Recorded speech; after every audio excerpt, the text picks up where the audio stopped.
Muito bem. Então, hoje é a última aula do curso de Quântica 2. Eu preparei, então, uma revisão bem curtinha, bem sucinta, assim, desses dois últimos capítulos. E alguns exercícios que eu achei que era interessante a gente discutir e fazer aqui antes da prova. Então, vamos começar? Então, primeiro deixa eu falar um pouquinho do capítulo 13, que é teoria de perturbação dependente do tempo. Então, eu vou rever aqui rapidamente só os conceitos e aí a gente já passa para os exercícios. Então, qual que é a ideia?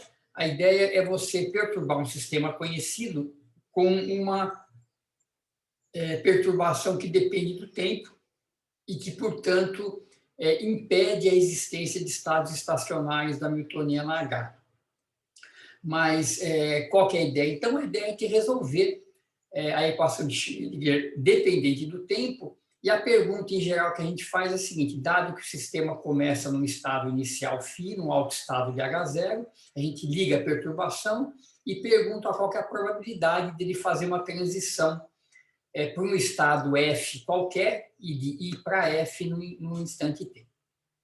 Então, como é que a gente faz isso? A gente tem que resolver a equação dependente do tempo, a gente expande a função de onda na base dos autoestados de H0 e a gente usa esse truque de já adicionar, escrever os coeficientes de expansão como os coeficientes que seriam se só tivesse H0, certo? E é menos I, ENT sobre H cortado, EN energia de H0, vezes um BN, que não vai ser constante devido à ação da perturbação. Então, a gente joga isso na equação de Schrödinger e a gente acha uma equação para os coeficientes BN. Então, dBN dt satisfaz um conjunto de equações, são equações acopladas que a gente tem que resolver. E o que aparece aqui no meio são os elementos de matriz do operador entre os estados de H0. Tá? O próximo passo aqui, então isso aqui é exato, né? Se a gente conseguir resolver esse sistema de equações, e tem os BNs, tem o psi de t e tem a solução exata. Então isso em geral é difícil. O que a gente faz é expandir os coeficientes BN de t numa série de potências de lambda, que é o parâmetro perturbativo. Joga essa equação, iguala ordem a ordem e tenta resolver essas equações passo a passo. Então, em ordem zero, os BN são constantes, certo? Porque a solução para H0 é E a menos IN sobre H cortado, φn vezes constantes que são determinadas pela condição inicial. Então, em ordem zero, esses caras são constantes. Sim, lambda é sempre pequeno, né? Então, tudo isso aqui vale para lambda pequeno, então é uma teoria perturbativa, né? Se o lambda for grande, a coisa vai... Você pode até fazer a conta, mas não vai funcionar, né? Você compara com o cálculo exato e dá errado. Então, em ordem zero, como a gente começou no estado I, o B0 ele é constante e ele é diferente de zero só quando n igual a I, né? Se a gente calcular isso aqui em t igual a zero, a gente quer que isso aqui seja o estado inicial φ. Então, em ordem zero, é uma delta NI.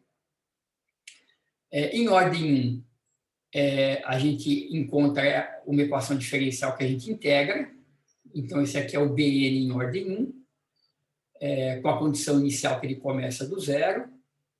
Em ordem 2, dá uma integral dupla. Sempre a ordem seguinte depende da ordem anterior. Então, o BN2 é uma integral do BN1, como o BN1 já é uma integral, fica uma integral dupla dessa forma. Tá? E é isso, né? Então, a gente joga essas soluções na nossa função de onda, resolve essas equações até a ordem que for necessária, substitui de volta na equação na função de onda, né? Então, a soma em n, cada Bn foi expandido numa série em K, lambda elevado a K, e a probabilidade que a gente quer depende do overlap disso aqui, né? Do produto escalar com o estado φf, né? Qual que é a probabilidade do φ de t, que começou em φi, vir parar no φf. Então, a gente faz o produto escalar com φf, dá uma delta nf, certo? Então, onde tem n sobra, sobra o n igual a f, e está aqui. Tá? Essa é a coisa que a gente quer. Tá? Então, é razoavelmente simples, é uma teoria de perturbação usual, e vamos fazer umas aplicações agora diferentes daquelas que a gente viu durante a aula.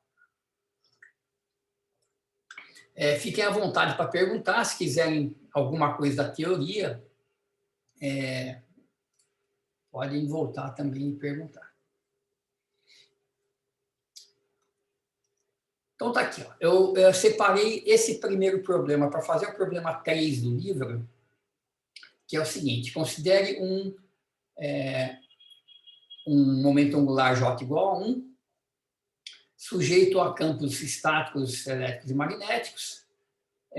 Pode-se mostrar que existem 3 níveis de energia equidistantes nesse sistema, que a gente vai chamar de φm, né, que são autoestados de JZ, com m igual a -1, 0 e 1, e as energias, né, então aqui ele está descrevendo o H0, né, então o H0 são autoestados de JZ, são os φm, e cada energia tem esse tipo de comportamento. E1 menos E0 é H cortado ômega 0, E0 menos E1 é H cortado ômega 0 linha. Então, esses níveis não estão equidistantes um do outro. Então, assim, né? A gente pode pensar no sistema assim. O que é dado para a gente é a diferença de E1 para E0 e de E0 para E menos 1, certo? Então, essas distâncias entre o nível do meio e de cima e o de baixo e o do meio. Então, a gente pode escrever essa Hamiltoniana, esses estados assim. Ó. O φ0 a gente coloca como energia E0, o φ1 é uma energia E0 mais H cortado ômega 0, então ele está distante H cortado ômega 0 desse cara, e o φ-1 está distante H cortado ômega 0 linha do sistema do meio. Tá? Então, vou fazer um desenho aqui, a gente tem esses 3 estados. Então, essa distância aqui é H cortado ômega 0, essa daqui, H cortado ômega 0 linha. Então, vamos dar um valor para essa energia do meio, se isso aqui for E0, a gente soma H cortado ômega 0 para cima e subtrai para baixo. Tá, então, o hamiltoniano desse sistema H0, né, do H0 do sistema não perturbado, ele é diagonal nessa base de JZ e tem essas energias, então, E1, E0 e E-1, dadas dessa forma. Aí ele fala o seguinte, você tem... O átomo também é sujeito a um campo de radiofrequência, cuja perturbação pode ser escrita dessa forma. Ômega 1 é uma constante proporcional à amplitude desse campo e tem essa frequência ômega, que é a frequência de rotação do campo. Então, são várias frequências, né? Tem ômega 0, ômega 0 linha, ômega e o ômega 1. Então, está aqui a perturbação, dependente do tempo, e ele fala, vamos escrever a função de onda nesse formato e vamos escrever as equações diferenciais que são satisfeitas pelos coeficientes dm. Tá? Esse é o primeiro item. Então, vamos resolver isso aqui. Então, nosso hamiltoniano H é H0, que na base do JZ tem essa carga diagonal, mais W de T, onde o parâmetro perturbativo é o ômega 1. A gente pode escrever isso aqui na notação que a gente está usando como sendo ômega 1, W chapéu de T. Então, ômega 1 é o parâmetro perturbativo, W chapéu é o que sobrou aqui do W. A gente está supondo que W1 é pequeno. Então, como é que a gente obtém as equações de movimento? A gente tem que substituir isso aí na equação de Schrödinger. IH cortado, dψ dt. Então, eu vou fazer ddt desse cara aqui.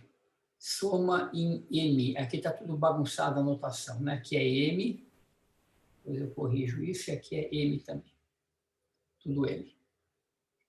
Então, vamos derivar o psi em relação ao tempo. Então, isso aqui vai ficar IH cortado, soma em M. Então, eu derivo os BMs, menos IMT sobre H cortado, φm. E agora eu derivo essas exponenciais. Então, quando eu derivo a exponencial, cai um menos I, que com I dá 1, o H cortado cancela. Então, fica soma em M, dm, cai o EM, e H cortado cancela, φm.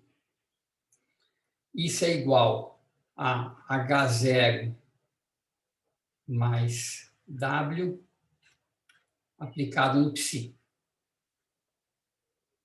Soma em M, dm,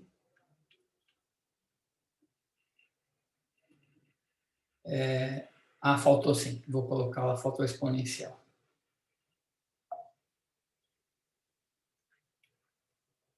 Faltou aqui.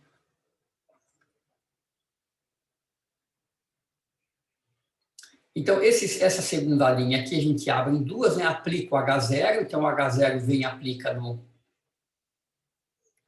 φm, sobre H cortado, H0 φm, EM φm, que vai cancelar o segundo termo da primeira linha. E vai sobrar soma em M, BM, exponencial,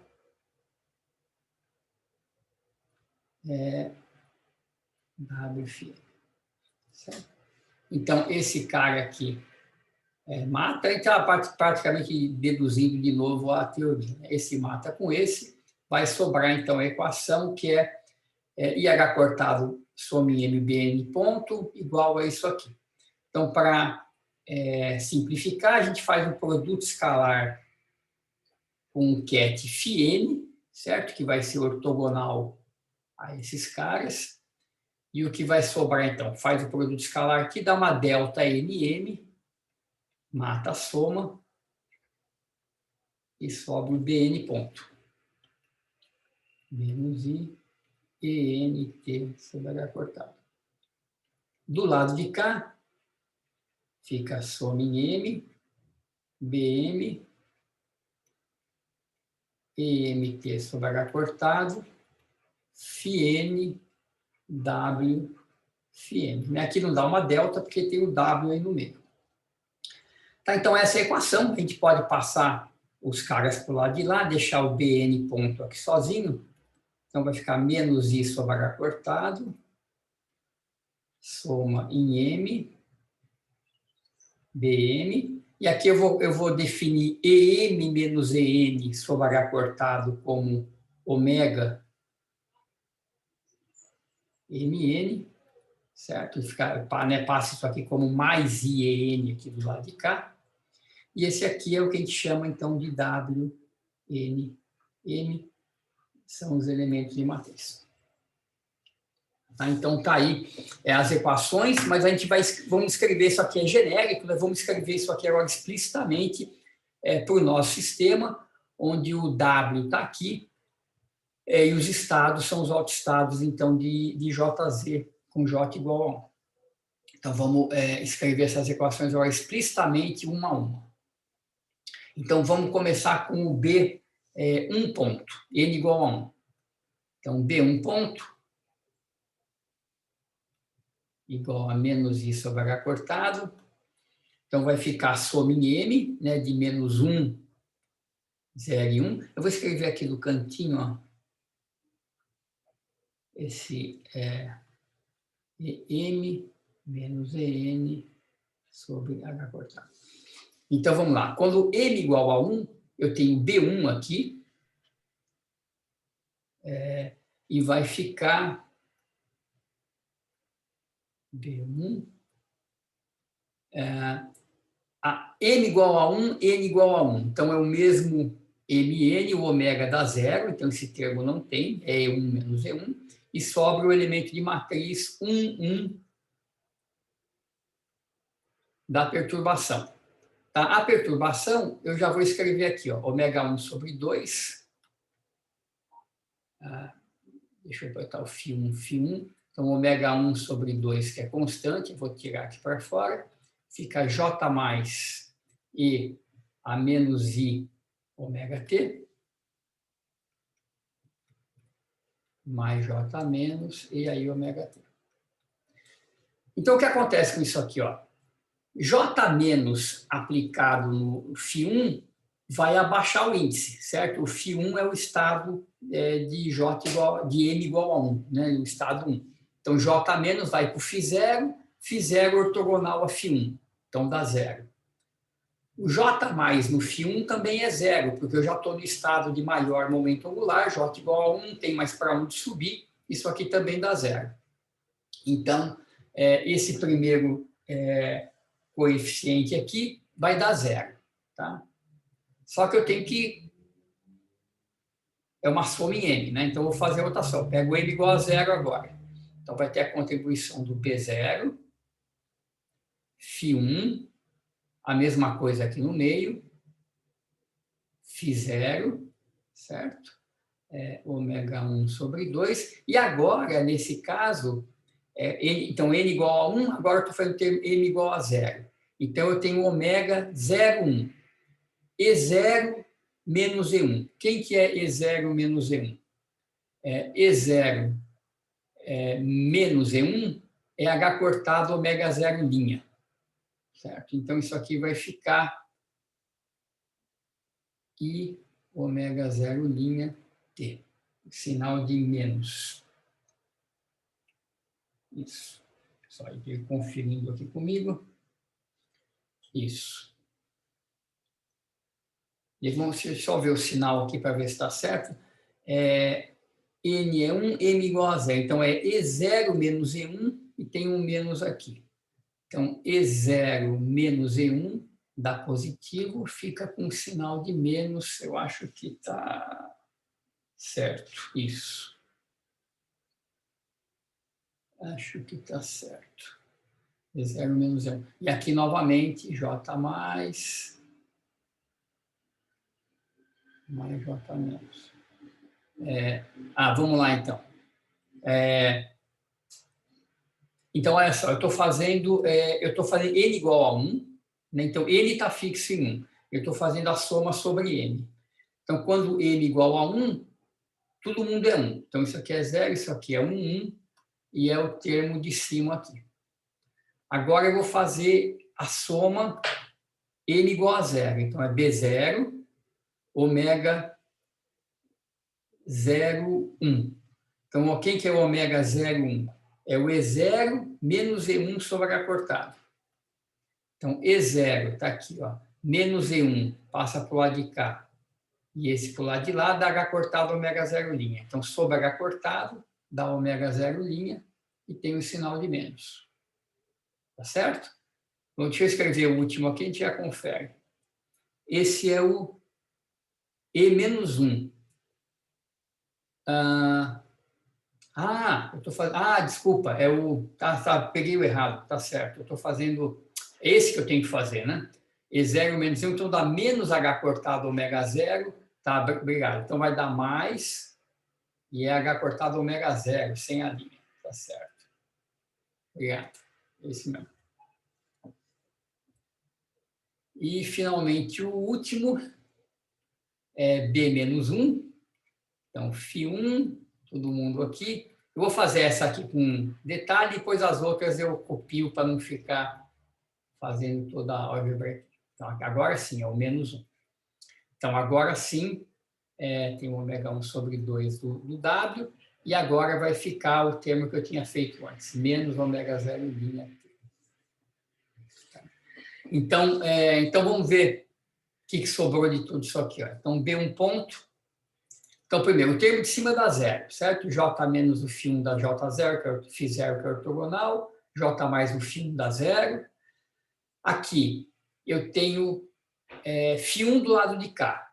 Então, se eu aplicar J menos, dá φ menos 1, que é ortogonal. Mas se eu aplicar o J mais, aí sim eu vou subir e vai dar diferente de zero. Então, vai ter um termo aqui, B0. Esse ômega 1 sobre 2 eu vou deixar aqui. Vai ficar φ1 J mais φ0, esse cara vai contribuir, e essas exponenciais I ômega 0 menos ômega T. A última linha, J menos no menos dá zero, não tem para onde abaixar. J mais no menos 1 dá zero, que é ainda ortogonal a 1. Então, esse é o único termo que sobra para o B1 ponto. Como é que eu calculo aqui? Vamos fazer esse último cálculo. Então, J mais num estado, vamos lembrar, né? Jm, no caso J igual a 1, é H cortado, raiz de J mais 1, menos M mais 1, J, M menos 1. Então, aqui no caso, quando eu vou aplicar no J igual a 1, M igual a 0, vai ficar, então, M igual a 0, soma esse termo, J igual a 1, dá um raiz de 2, raiz de 2, e eu volto para o estado 0. Então, esse cara todo, então, o que é o resultado? É um H cortado, que mata esse H cortado e dá um raiz de 2. Então, com esse 2 aqui embaixo, fica um raiz de 2 em cima, B0, e aí ômega 0 menos ômega T. Tá? Essa é a equação para o D1 ponto. Não, a raiz está embaixo, né? A raiz de 2 está embaixo, não em cima. Sobe uma raiz embaixo.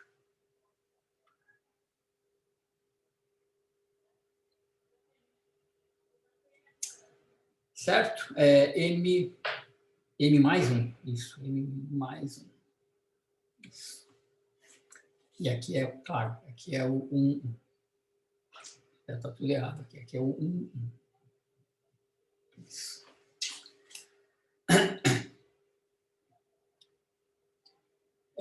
Não, então, não tem soma de ômegas. Aqui, você vê, de todos esses termos aqui, então, esse aqui deu 0, esse aqui deu 0, esse aqui deu 0, deu 0, deu 0, sobrou um termo só. Então, ômega é a frequência do campo externo, ômega 1 é a amplitude do campo externo, esse ômega 0 vem da diferença de energias do H0, não tem mais soma nenhuma. A única soma que eu tinha era sobre os M's, que está feita já aqui. Né? Essa é a soma explícita sobre os M's. Tá, então, a gente faz isso para cada... Agora faz para B igual a 0, depois faz para N igual a 0, depois faz para N igual a menos 1, e escreve essas equações para cada um dos coeficientes. São equações exatas, né? Não tem nenhuma aproximação aqui. Então, resumindo, se vocês fizerem essas equações todas, eu vou escrever aqui o resultado. Então, vai dar B1 ponto igual a menos I ômega 1 sobre raiz de 2 D0. Vou colocar um menos aqui no expoente em evidência, só para ficar igual ao que eu fiz. Ômega menos ômega 0 T. O B0 ponto fica... O B0 ponto tem duas contribuições. Ômega 1 sobre raiz de 2, B menos 1. E o expoente fica menos I ômega, menos ômega 0 linha T. Não, só tem uma contribuição também. Não, tem duas. Eu estou vendo errado aqui. Menos I ômega 1 sobre raiz de 2, B1. E aí, ômega 0 menos ômega T. Menos. E, finalmente, a equação por B menos 1.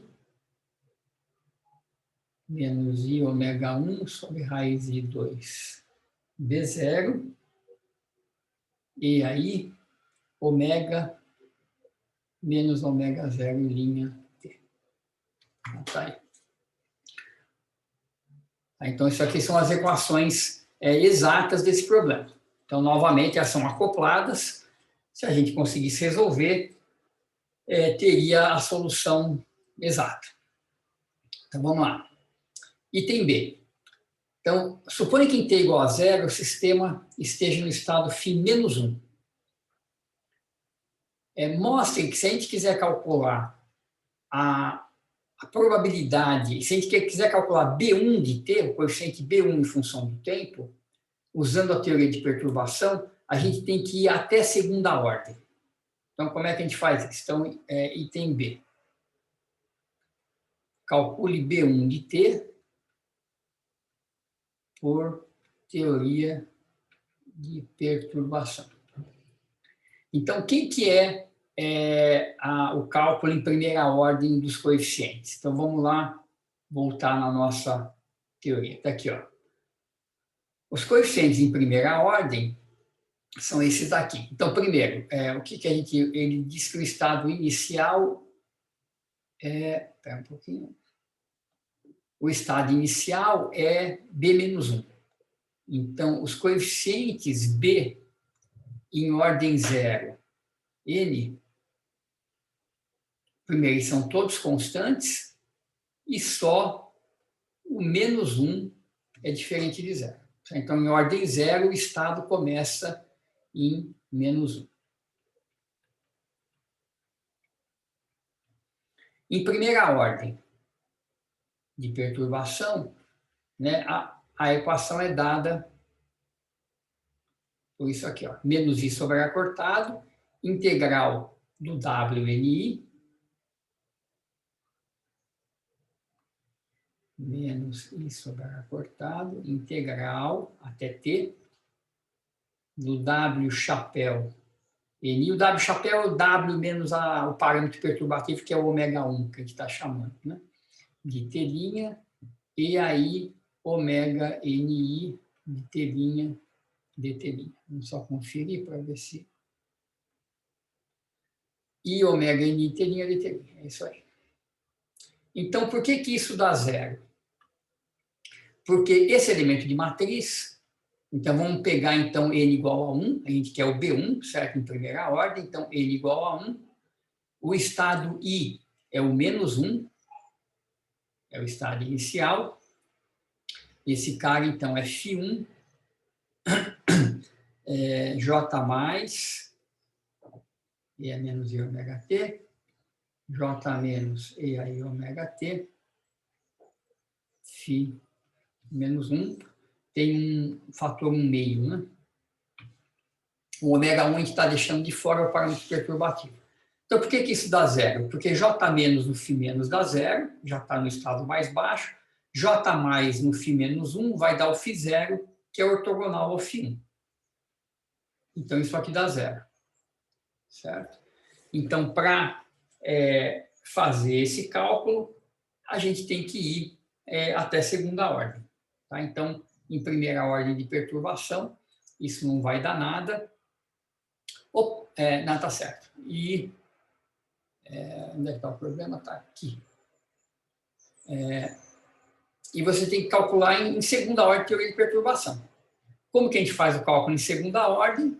A gente usa essa expressão aqui, né? Você vai fazer uma soma sobre N desses caras. Então, eu não vou fazer essa conta até o fim, porque eu quero fazer outros problemas também, mas eu vou só dar uma ideia de por que essa conta em segunda ordem vai funcionar. Então, vamos ver. Ó. O cálculo em segunda ordem precisa do produto desses dois elementos de matriz, né? Do MI e do NM, nós vamos somar em M. Então, em segunda ordem, a gente vai ter que calcular W MI, W, como é que é? NM e somado em N.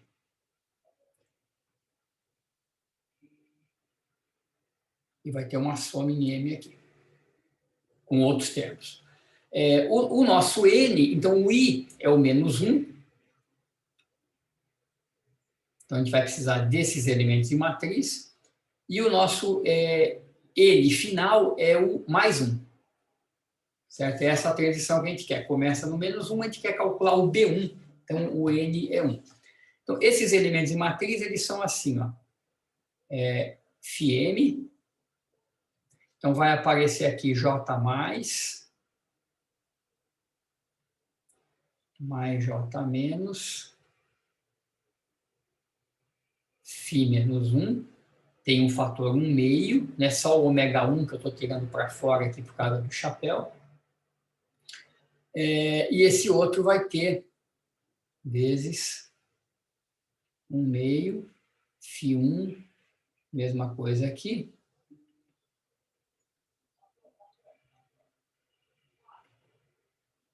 E ômega t é φm, certo? Então, olha, esse cara dá zero, J menos no φ menos dá zero. Esse aqui vai sobrar, então vai sobrar um J mais. J mais no φ menos 1 vai dar alguma coisa proporcional ao φ0, né? Vai dar raiz de 2, daqui que vai dar? Dá h cortado raiz de 2, né? O fator vai ser sempre o mesmo, é sempre esse fator que dá aqui, h cortado raiz de 2, e o estado de cima.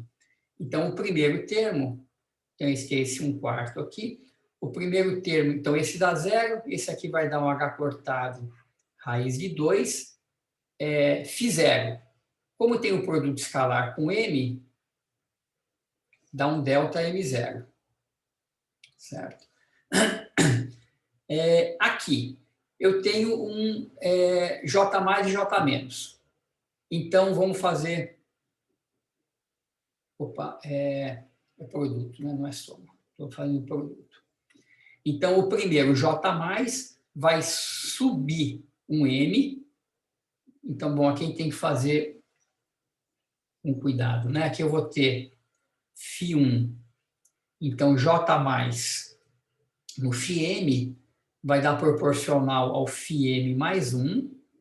E tem um fator que é raiz quadrada, que JJ mais 1, que é 2, menos M mais 1. E o segundo termo, que é o φ menos. Então, vai dar φ1 φm menos 1,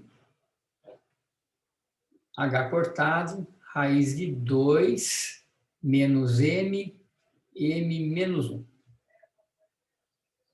Aí são os segundos termos. Então, cada um deles dá deltas, né? Então, vamos ver.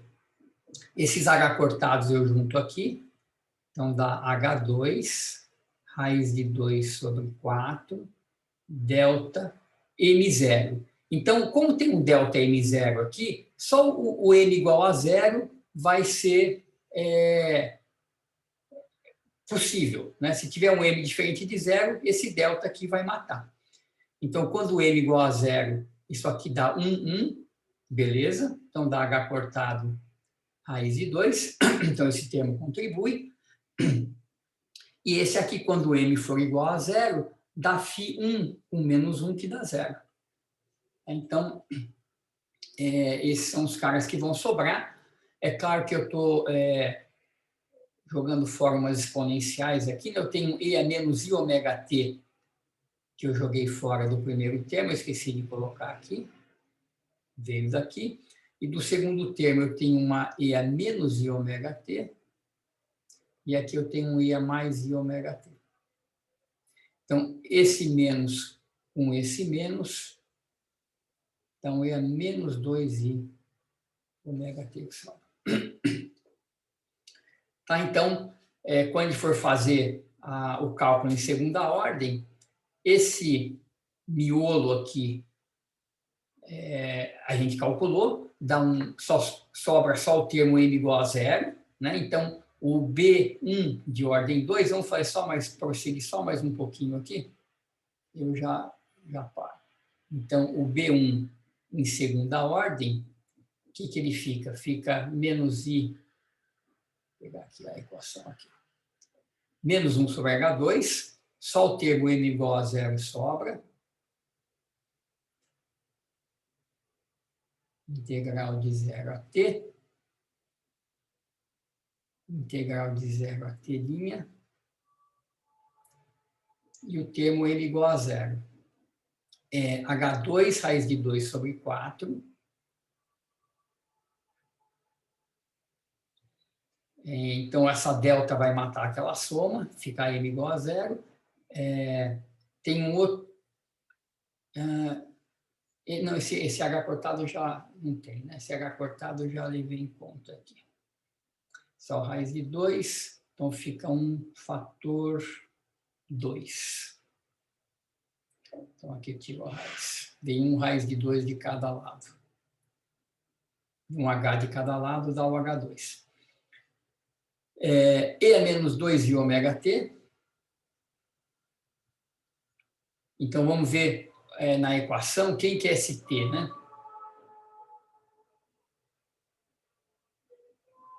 Então, esse MI entra com T duas linhas e o outro entra com T linha.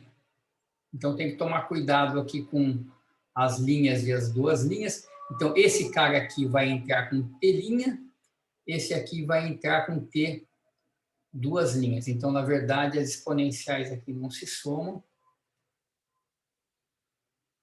Fica menos I ômega T' mais T duas linhas.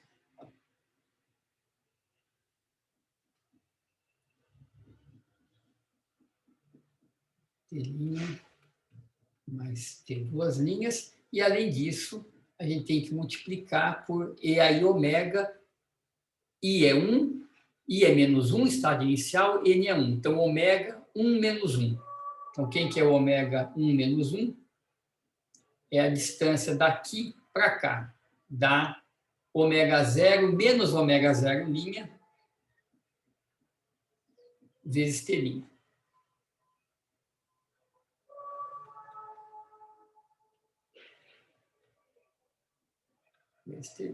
Tá? Então, essa é a conta que tem que ser feita. Então, tem que integrar em T', integrar em T duas linhas de 0 até T', depois integrar em T', etc. Tá? Então, a conta é um pouco mais chata, né? Você tem que fazer toda essa álgebra aqui. O resultado final, deixa eu ver se eu tenho ele aqui.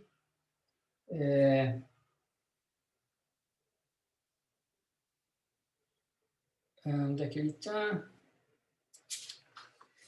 Fica um resultado final complicado, né? Isso aqui, depois de integrar, vai ficar I sobre 2 vezes ômega 0 linha menos ômega, e aparecem contribuições daquele tipo E aí, ômega 0 menos ômega 0 linha, menos 2 ômega, menos 1 sobre 2, menos ômega 0 menos ômega, T menos 1 sobre 2. Algo desse tipo, se eu estou lendo direito aqui. Faltam os denominadores, ômega 0 menos ômega 0 linha, menos ômega... Como é que é? Ômega 0 menos ômega. Desculpa, eu estou falando meio rápido aqui, que eu quero pular para o próximo problema, só para colocar o resultado aqui. Aqui também tem o denominador. Deixa eu fazer direito, senão não vai dar nem para ler. Aqui fica ômega 0 menos ômega vezes I, não vezes 2, e aqui é I ômega 0 menos ômega 0' menos 2. Tá, então dá esse resultado complicado aí, em segunda ordem, né? Tudo vai ficando mais enrolado. Tá, mas essa é a ideia, então, do problema, né? Então, deixa eu resumir aqui, ver se vocês querem perguntar coisas aqui, fiquem à vontade. Então, a gente começa com H0. Então, o que é importante para a teoria de perturbação? É a distância entre os níveis de energia, né? É isso que aparece quando a gente olha essas expressões perturbativas, né? A diferença entre os níveis aparece aqui nos expoentes. E a perturbação que está aqui. Então, você expande essa função de onda na base dos autoestados de H, acha as equações de movimento, então aqui as equações, e depois você pode tratar isso aqui exatamente, se você conseguir, ou perturbativamente, né? Então expande esses caras em potências da perturbação, que no caso é ω1, e resolve ordem a ordem.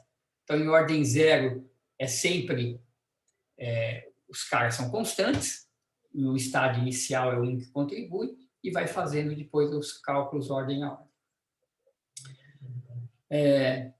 Tudo bem, deu para pegar a ideia de como resolve, como é que faz? Vocês acham que vocês conseguem fazer isso aqui sozinhos depois, com cuidado?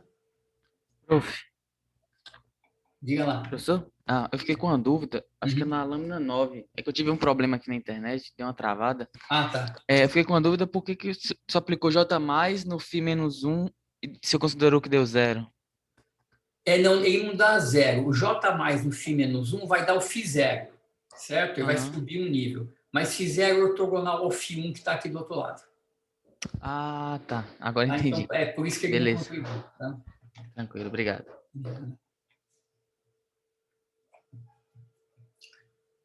Mais alguma coisa? Algum comentário?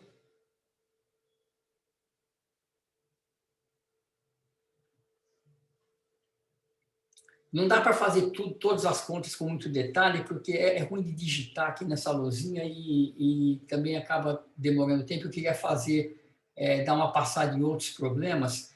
E o próximo problema é o 5. Ele é muito parecido, na verdade, com esse, então acho que ele reforça um pouco essa ideia. Então a coisa é o seguinte: aqui é a mesma coisa, é um sistema de 3 níveis. φ1, φ2, φ3, que tem essas energias E1, E2, E3, onde E1 é o fundamental. Então está aqui o H0, escrito nessa base, E1, E2, E3. Ele está supondo que o E3 menos E2 é bem menor, então você tem que o E1 menos E2. Então você tem o E1, o E2 e o E3 está aqui. Ó. E1, E2 e 3. Então, a distância entre o 2 e o 3 é pequena em relação ao 2 e 1. Então, esse sistema vai ser sujeito a uma perturbação que é dada dessa forma aqui. Isso aqui é o W de T. Ele já está dando o W de T em forma dos elementos de matriz nos estados φ1, φ2, φ3. O ω1, novamente, é a amplitude do campo, faz o papel do lambda, né? Então, novamente, escreve a psi dessa forma e obtém o sistema de equações diferenciais satisfeitos por o BI de T. Bom, esse sistema de equações diferenciais tem a mesma estrutura, né? É a mesma conta que a gente faz aqui. A gente vai chegar a essa conclusão, né? Que o BN ponto vai ter essa estrutura aqui, né? Sempre o termo de ordem do H0 cancela, vai sobrar esse tipo de equação. Então, vamos partir daqui e escrever as equações explicitamente. Então, o Bn ponto é menos I sobre H cortado.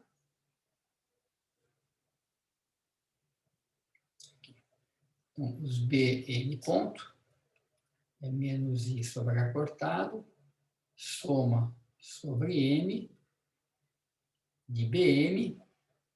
Onde é que nós estamos aqui? Aqui.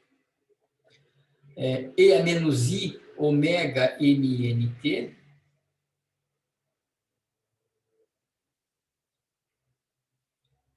T, φn, W, φm. Certo? Isso, que é o elemento de matriz. Então, muito bem.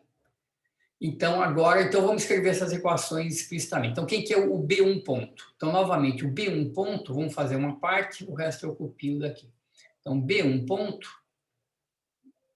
então tem 3 termos novamente. Tem o B1, E a menos I, opa, aqui está, escrevi errado, ômega, M, N.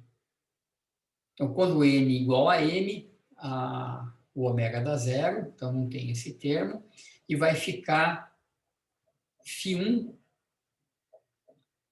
W φ1.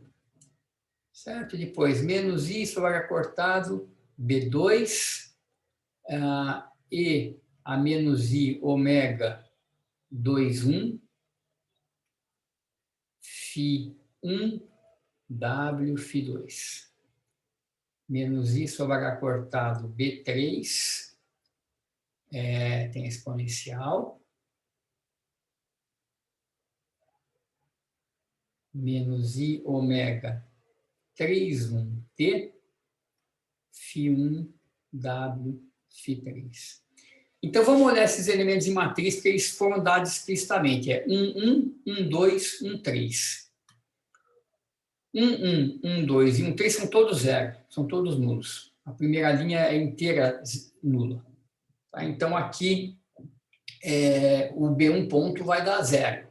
Então, cada um desses caras é zero, B1 ponto é zero. O B2 ponto, a gente já pode fazer de um jeito mais simples, né? O B2 ponto, o único termo que vai contribuir é o 2, 3, certo? É o elemento 2, 3 que contribui.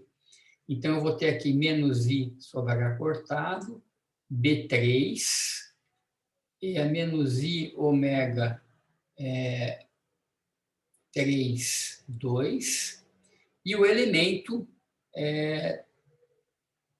como é que é? 2, 3. Então, o elemento 2, 3 é H cortado ômega 1, sendo ômega T.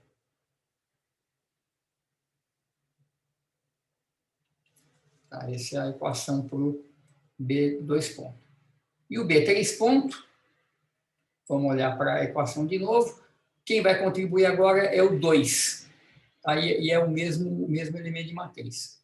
Então, vai ficar menos I sobre H cortado B2, e a menos I ômega 2, 3, H cortado ômega 1, seno de ômega 3.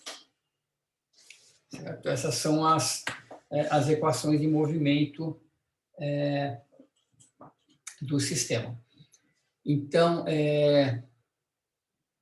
isso, o ômega 3,2 é menos o ômega 2,3, certo? Um é menos o outro, e essa diferença de energia é pequena, certo? Lembra que a gente está assumindo que entre o 2 e o 3 a diferença de energia é pequena. Muito bem, o que ele pede em seguida? Então, assuma que ômega é muito próximo do ômega 3,2. Então, a gente vai colocar a frequência do campo externo próxima dessa ressonância entre o 3 e o 2. Então, fazendo algumas aproximações, eu vou indicar quais são aqui, integre esse sistema com essas condições iniciais. Então, a gente quer que B1 de zero igual a B2 de zero igual a 1 sobre raiz de 2 e B3 igual a zero. Então, essa é a condição inicial, e a gente vai aproximar. Quais são as aproximações que ele está citando aqui? É para desprezar, deixa eu escrever as equações aqui de novo. Então, vou abrir um slide novo aqui. Então, eu vou escrever de novo o B2 ponto. Então, olha, o seno eu vou abrir como E a I ômega T menos E a menos I ômega T sobre 2I. Tá? Então, esse I vai matar esse I que está aqui, vai ficar menos 1 sobre 2H cortado B3. B3. Ômega 3,2, isso ainda... Ah, tá. Então, essa exponencial, ela tem esse H cortado ômega 1, então H cortado, na verdade, cancela, né? Não preciso escrever o H cortado, tem esse ômega 1, então H cortado vai embora, coloco o ômega 1 aqui em cima. E agora eu tenho dois termos, né? Essa exponencial com a positiva do seno e com a negativa do seno. Então, é E aí ômega menos ômega 3,2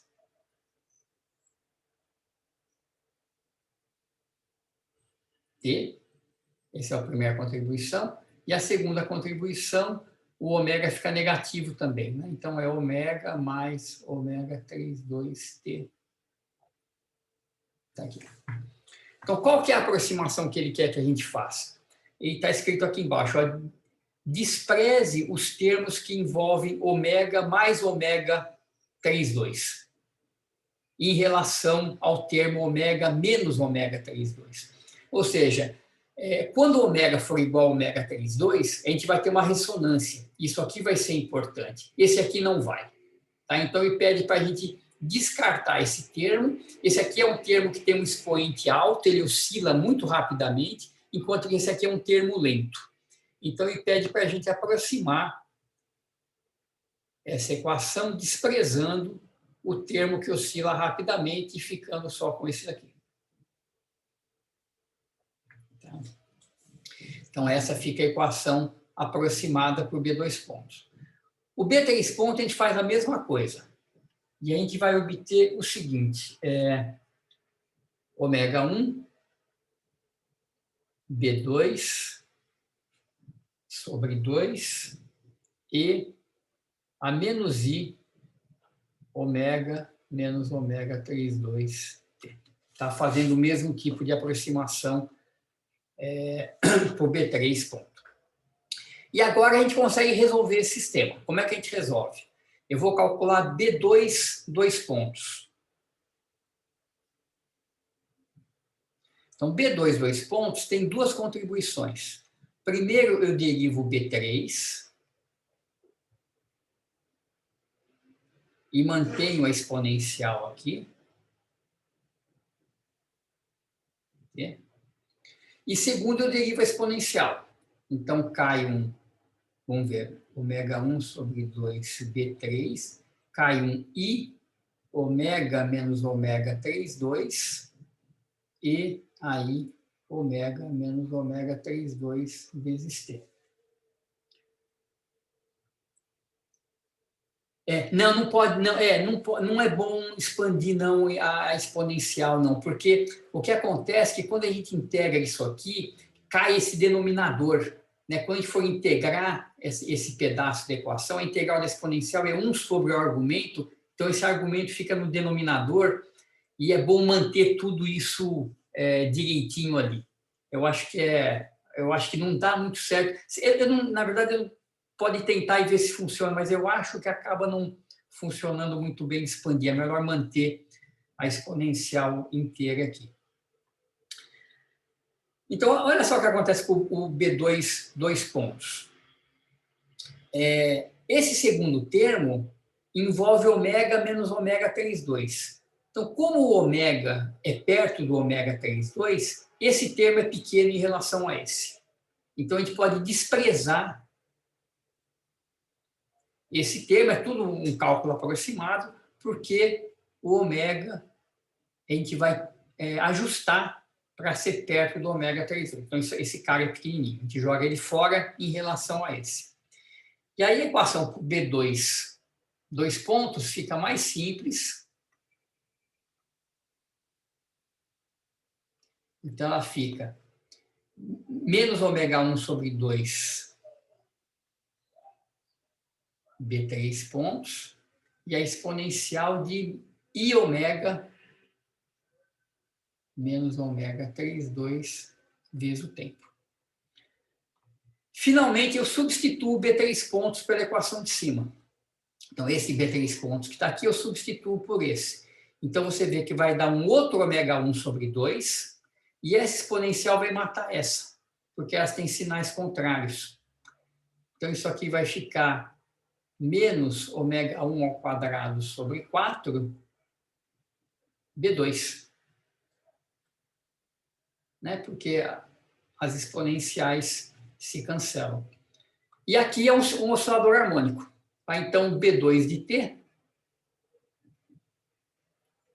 é um A cosseno de ômega 1T sobre 2 mais B seno de ômega 1T sobre 2. Certo? E, finalmente, eu agora acho o B3. Como é que eu acho o B3? Eu posso achar por aqui. Ó, o B3 é menos... Eu isolo o B3 dessa equação.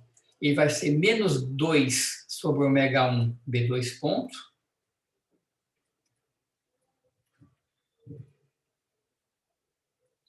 Vezes a exponencial de menos I ômega, passa para o lado de lá, ômega 3, 2 vezes T. Tá, então, menos 2 sobre ômega 1, a exponencial aqui. E eu vou derivar o B2 ponto e jogar aqui do lado. Derivar de cosseno, então, é menos seno, cai em ômega 1 sobre 2. Derivar de seno é cosseno. Sobre 2. Tá aqui as soluções. E agora a gente, finalmente, para terminar, impõe a condição inicial. Qual que é a condição inicial? É que o B3 de 0 seja 0, o B2 de 0 seja raiz de 2. Então, aqui é B3. Então, se eu calcular o B3 em T igual a 0, a exponencial some, o seno some, sobra um ômega 1 sobre 2B, cosseno dá 1, isso aqui tem que ser 0. Portanto, B igual a 0. Então, B igual a 0, some esse cara, e eu sei que o B2 de 0 tem que ser 1 sobre raiz de 2. Então, o A tem que ser 1 sobre raiz de 2. Então, aqui estão as soluções finais. Então, só para escrever, B2 de T é 1 sobre raiz de 2, cosseno de ômega 1 T sobre 2, e o B3 de T, ele fica, então, entre 0 e B, o A é 1 sobre raiz de 2, então o que vai dar aqui? O ômega 1 e o 2 cancelam, fica 1 sobre raiz de 2 seno de ômega 1 T sobre 2, e a exponencial de menos I ômega, menos ômega 3, 2 vezes T. Tá, então, está aqui a solução do problema. A equação para o B1, o B1 ponto deu 0, né? E como o B1 de 0 é raiz de 2, vamos voltar aqui, né? B1 ponto é 0. Então, B1 é constante, e qual a constante? É a constante inicial dele, que é 1 sobre raiz de 2. Tá, então, está aqui a solução completa do sistema dentro dessa aproximação. Tá? Certo? Então, aqui, eu acho que o problema pede algumas outras coisas depois, mas eu vou deixar aí como exercício para vocês continuarem, para a gente poder ver um pouquinho de partículas idênticas também. Tudo bem? Deu para acompanhar? Deu para ver como é que é o espírito desse tipo de problema?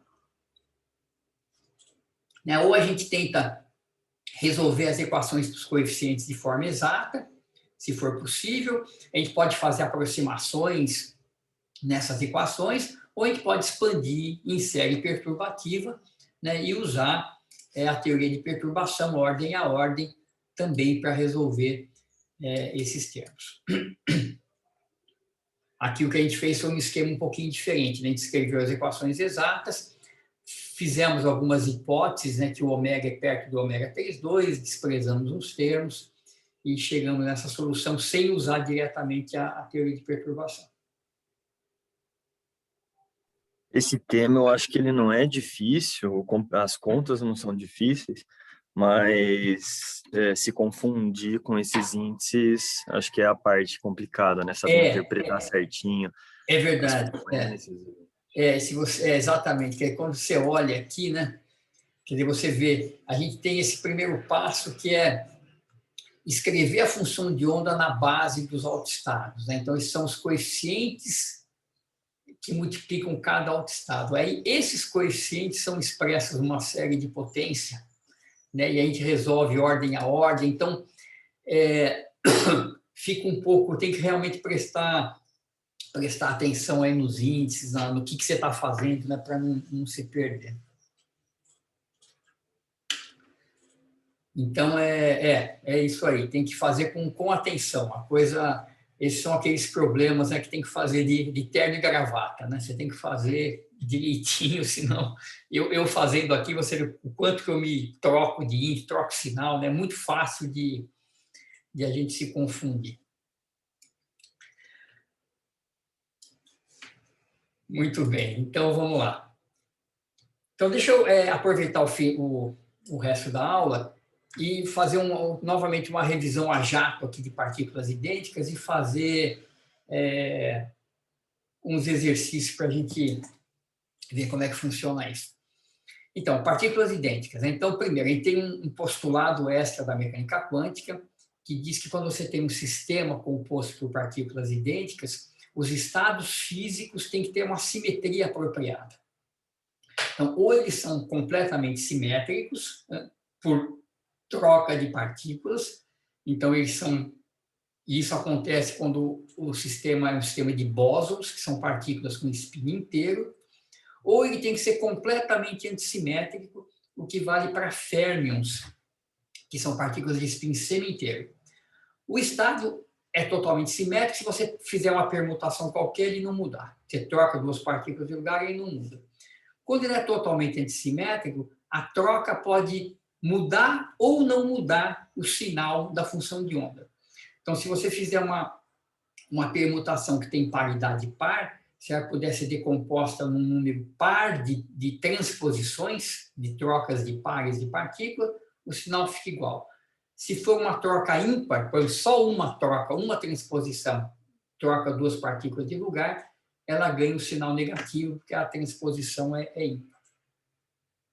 Tá? Então, esse é um postulado que a gente adiciona na teoria. A gente definiu esses operadores de simetrização e antissimetrização, e o que eles fazem? Eles pegam um estado qualquer de N partículas e tornam esse estado simétrico ou antissimétrico. Então, é uma forma de você construir estados adequados para a teoria. Então, como é que a gente faz isso? Você tem um sistema de N partículas, você enumera suas partículas, partícula 1, partícula 2, partícula N, escolhe uma base de uma partícula, uma base de um problema de uma única partícula, e distribui suas partículas nessa base. A primeira no estado I, a segunda no estado J, a enésima no estado UK. E aí você aplica os operadores S ou A para simetrizar ou antissimetrizar esse estado. E normaliza. Então, tem um procedimento aqui para construir esses estados, que são estados aceitáveis pela teoria. E como que você mede? Então, se você tem então, um estado inicial, que é uma partícula num certo estado φ, e a outra partícula no estado eta, então, primeiro, então, aqui para duas partículas, né, idênticas, você coloca a partícula 1 no φ, a segunda no eta, e aí simetriza ou antissimetriza esse sistema. Então, o operador não. O que o operador faz, ele é uma ferramenta matemática para você construir um estado fisicamente aceitável. Né? Porque, né, que nem nesse caso, né? São duas partículas idênticas. Uma está no estado φ, outra está no estado eta. Qual que é o estado do sistema? Ora, uma na φ, outra na eta, mais o contrário, outra na eta e uma na φ, ou menos o contrário se o sistema for antissimétrico, se for de bósons ou de férmions. Então, é uma coisa matemática para você poder tratar esses estados. Né? Porque você não sabe quem que é a partícula 1 ou 2, então aqui, né, no caso de bósons, né, então eu vou usar o operador de simetrização, então epsilon igual a 1. O meu estado físico, ele vai ser 1 sobre raiz de 2, partícula 1 em φ, 2 em eta, mais o torcado, 1 em eta, 2 em φ. Então, de tal forma que eu trocando 1 com 2, eu não mexo no estado, ele está, né, perfeitamente simetrizado. Se for férmions, você usa o operador de antissimetrização, que é com epsilon igual a menos 1. Tá? Então, vai ser a mesma coisa, só que com o sinal trocado ali. Então, você garante que, se eu trocar a partícula 1 com a partícula 2, eu ganho um sinal. Né? Se eu troco o índice 1 com 2, um termo vai no outro e eu ganho um sinal para fora, então o estado é antissimétrico. Então, é só uma ferramenta matemática mesmo.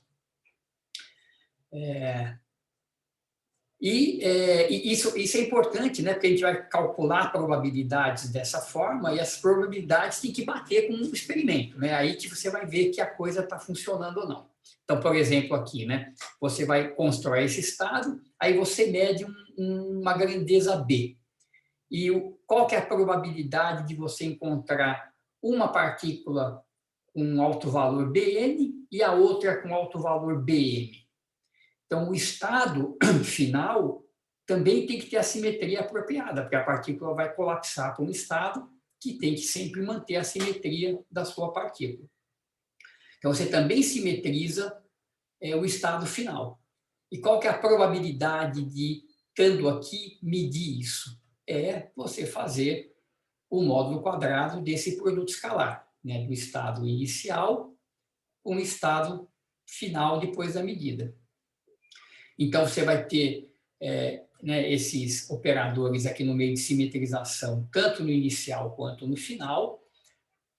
O P21 é hermitiano, então isso aqui vai dar 1, epsilon ao quadrado é 1, e P21 ao quadrado também é 1, né, que é torcar e destorcar. Então, 1 mais 1 dá 2. Esse com esse dá mais 2 epsilon P21. Então, esse 2 mata esse 2, e você pode simplificar a expressão dessa maneira. Então, esses dois operadores de simetrização, eles acabam combinando num único operador que sobra aí nesse sanduíche que você tem que fazer. Então, se a gente abrir isso aqui, qual que é a probabilidade, então, de eu ter essas partículas em φ e eta e medir em UN e UN? Ora, quando você abre, dá a probabilidade da partícula 1 estar no estado N e a 2 está no estado M, mais epsilon, que é mais 1 ou menos 1. O contrário, a partícula 1 está no estado eta e você medir ele no UN, e a partícula 2 no estado φ você mediu o N. Então, aparece, e a probabilidade é o módulo quadrado disso. Então, são dois termos, módulo quadrado, aparecem em termos de interferência devido à troca. Tá? Certo? Então, quem estava no estado φ pode ter caído com alto valor o N, ou quem estava no estado φ pode ter caído com alto valor o M e vice-versa. Então, as duas coisas são possíveis e a probabilidade é o módulo quadrado disso. Então, você tem os termos cruzados aí que aparecem. Tá? Então, vamos tentar aplicar isso em caso. Eu quero fazer pelo menos 2 exercícios aqui que vão ilustrar um pouquinho isso. Eu acho particularmente isso bem difícil de entender. Eu acho os exercícios difíceis desse capítulo. Então, vamos ver se a gente consegue entender o que eles pedem, o que eles querem. Então, o primeiro problema é simples, só para a gente esquentar. É o seguinte: você tem uma H0, uma hamiltoniana de uma partícula, e essa H0 só age nas variáveis orbitais, né? Por exemplo, um oscilador harmônico, um posto de potencial. E esse H0 só tem 3 níveis equidistantes. Então, tem um nível 0, um nível H cortado ômega 0 e um nível 2H cortado ômega 0. Então, um sistema de 3 níveis. Dessa forma. E a degenerescência desses níveis, sabe, quando as partículas têm spin, é 2s mais 1. Né? Se o spin for meio, você tem spin para cima ou spin para baixo. Então, esses níveis são degenerados devido à presença do spin. Então, vamos considerar um sistema de 3 elétrons, então 3 férmions, não interagentes. Então, a gente esquece a interação entre esses férmions. E hamiltoniano, então, é H0 de 1, H0 de 2, H0 de 3. Ou seja, cada uma dessas partículas sente esse mesmo potencial e elas não interagem entre si. Então, a pergunta é, encontre os níveis de energia de H e o seu grau de degenerescência. E depois a mesma coisa se for 3 bósons de spin 0. Então, vamos fazer... Opa, o que eu fiz aqui? Peraí. Aqui. Vamos fazer primeiro para os férmions. E eu vou fazer isso tudo com um esqueminha. Então, eu tenho 3 férmions nesse sistema de 3 níveis. Então, quem que é o nível fundamental? O estado fundamental. Eu posso colocar um elétron aqui com spin para cima, outro aqui com spin para baixo, certo? E eu não posso colocar mais nenhum elétron aqui, porque eu tenho o princípio de exclusão de Pauli. Eu não posso colocar 2 partículas no mesmo estado, porque eu vou ter que antissimetrizar e isso dá 0. Então, o terceiro elétron tem que vir para cima. E ele pode vir para cima, tanto com spin para cima, quanto com spin para baixo. Tá? Então, a energia do estado fundamental é 0 mais 0 mais 1H cortado ômega, vou chamar isso aqui de E0, e a degenerescência do estado fundamental é 2, porque o elétron de cima pode estar com spin para cima ou spin para baixo. Certo? Beleza. Qual que é o primeiro estado excitado? Eu tenho que jogar um elétron aqui para cima. Então, eu posso colocar um elétron aqui com spin para cima, outro com spin para baixo, e o terceiro ficar no nível fundamental. Agora, a energia desse estado é 2H cortado ômega, né? Tem 2 elétrons nesse nível aqui. Esse é o primeiro estado excitado. E a degenerescência é 2, né? Porque esse cara pode estar com spin para cima ou para baixo. Só que tem outra possibilidade ainda, né? Eu posso deixar os 2 elétrons iniciais aqui embaixo, spin para cima e para baixo, e jogar esse cara aqui para cima. Isso aqui também é 0, 0 mais 2H cortado ômega. Então, esses estados todos têm 2H cortado ômega de energia. E a degenerescência é 2 aqui, mais 2 aqui, é 4. Certo? Então, são 4 estados distintos que têm energia 2H cortado ômega.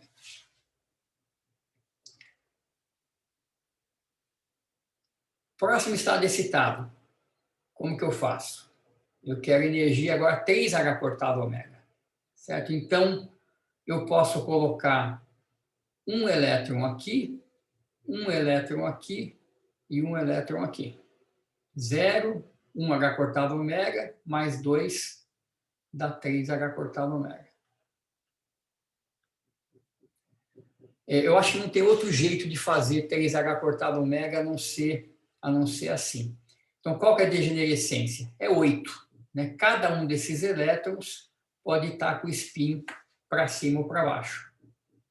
Certo? Vamos continuar para fazer... Ops, peraí que ficou ruim aqui. Já está acabando aqui. Vamos fazer o próximo nível. Então, agora eu posso ter energia 4H cortado ômega. Então, eu posso colocar 2 elétrons aqui e um aqui embaixo. Então, aqui eu tenho energia do terceiro estado, 4H cortado ômega. E eu tenho outra maneira de fazer? 1, 2, tem, né? Eu posso colocar um aqui, outro aqui, que dá 2H cortado ômega, mais um aqui, dá 4H cortado ômega também. Então, qual que é a degenerescência? é 4. Esse cara pode estar com o spin para cima ou para baixo, esse aqui também. Certo? E, finalmente, o último estado, acho que não, aqui com energia 5H cortado ômega, eu tenho que colocar um aqui e o outro aqui.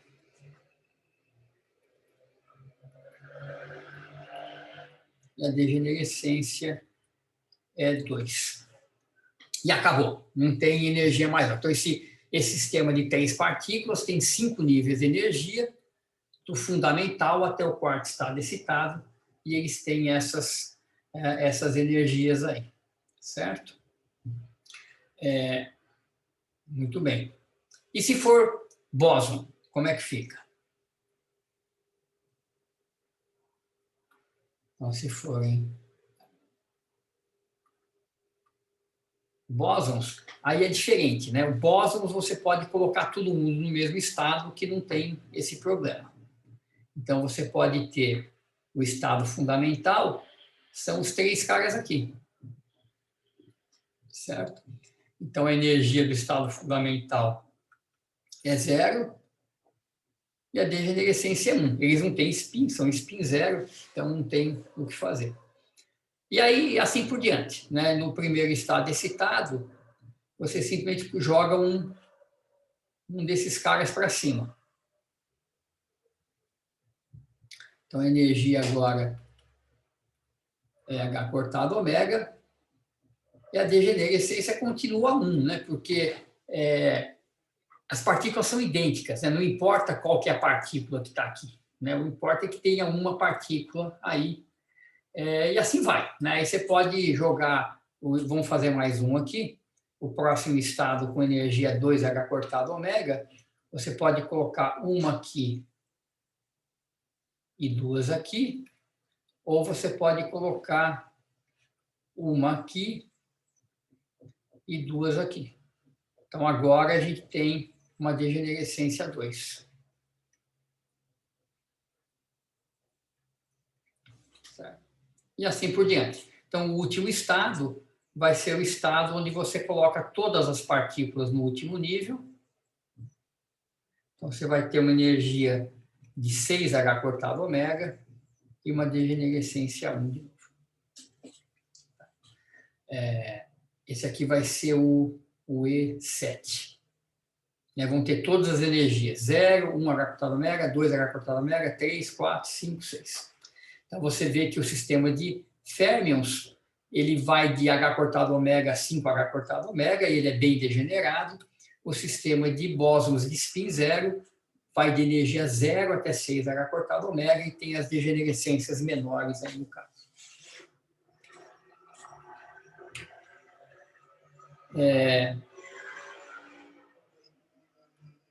Tudo bem? Né? Só antes de mudar para o outro exercício que é mais interessante, imagina que isso aqui, por exemplo, é um poço de potencial infinito, né? A gente está olhando para os 3 níveis desse poço de potencial infinito. Então, por exemplo, o estado fundamental é 1 sobre raiz de L. Não, no caso de bósons, tem sim. Não, eu só pulei aqui. No caso de bósons, vão ter todos os níveis. Vai ter o 3H cortado ômega, 4H cortado ômega e 5H cortado ômega. Eu só pulei aqui para não ficar fazendo um a um, mas tem sim, tem todos.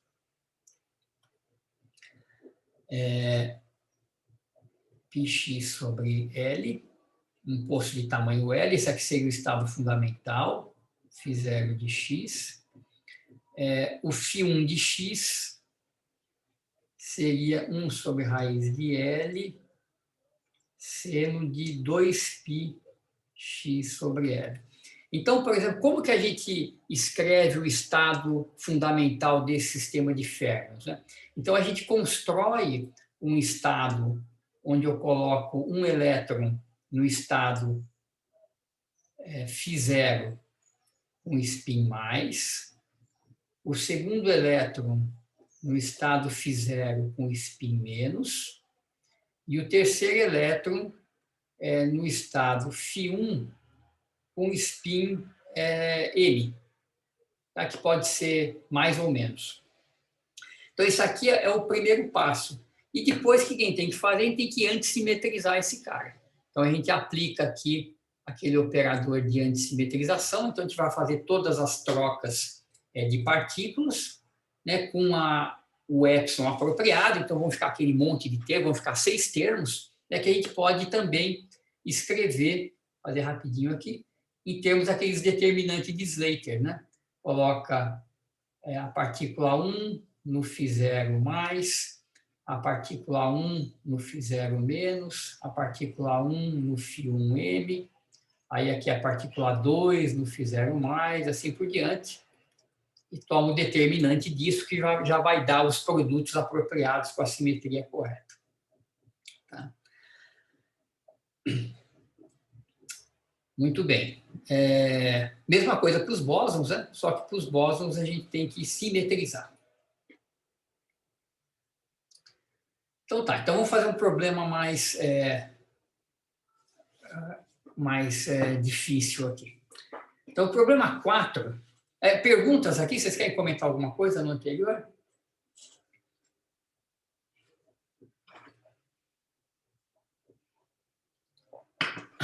Professor, Diga. no exercício anterior, tipo, eu consegui entender essa parte dos níveis de energia para os bósons e para os férmions, mas eu não entendi onde que a gente estava tentando chegar, sabe? Qual que era o objetivo do enunciado.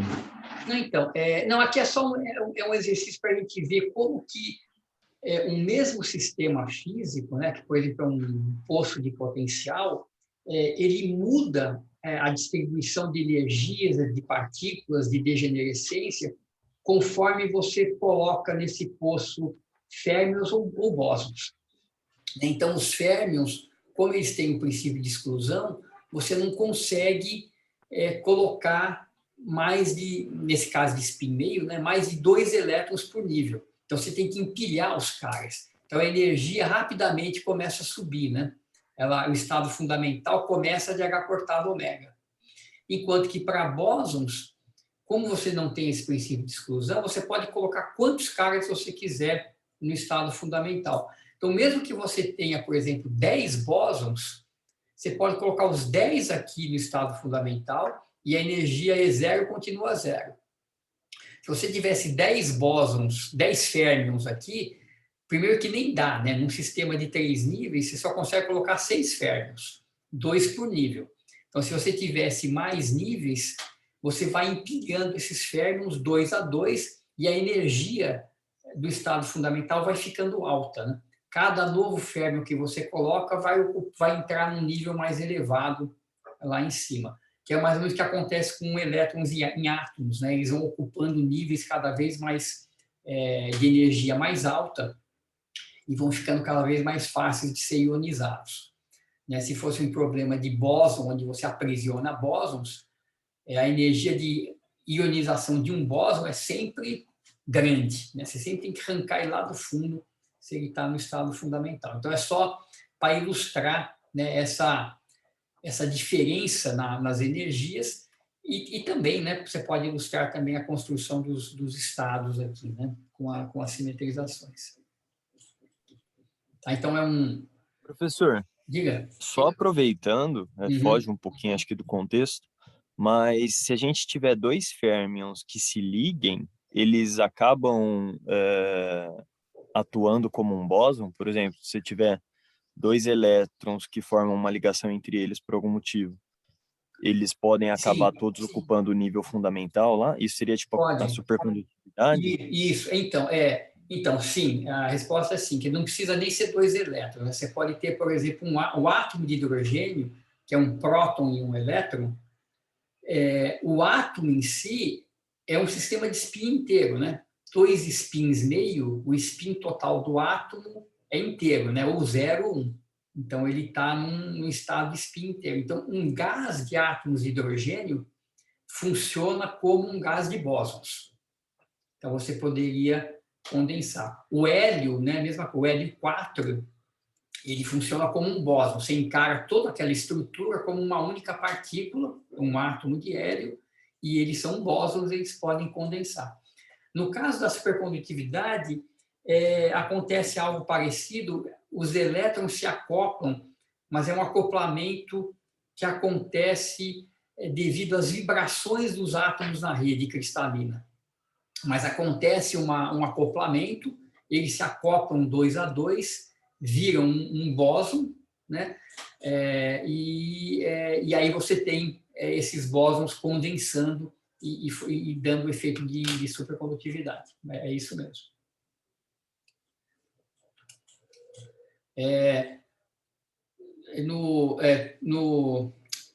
Dependendo de quem dá o curso de quântica, eu sei que o Amir, quando ele dá o curso de quântica, ele gosta de tocar nesse ponto, né, nessa teoria de BCS, né, de supercondutividade.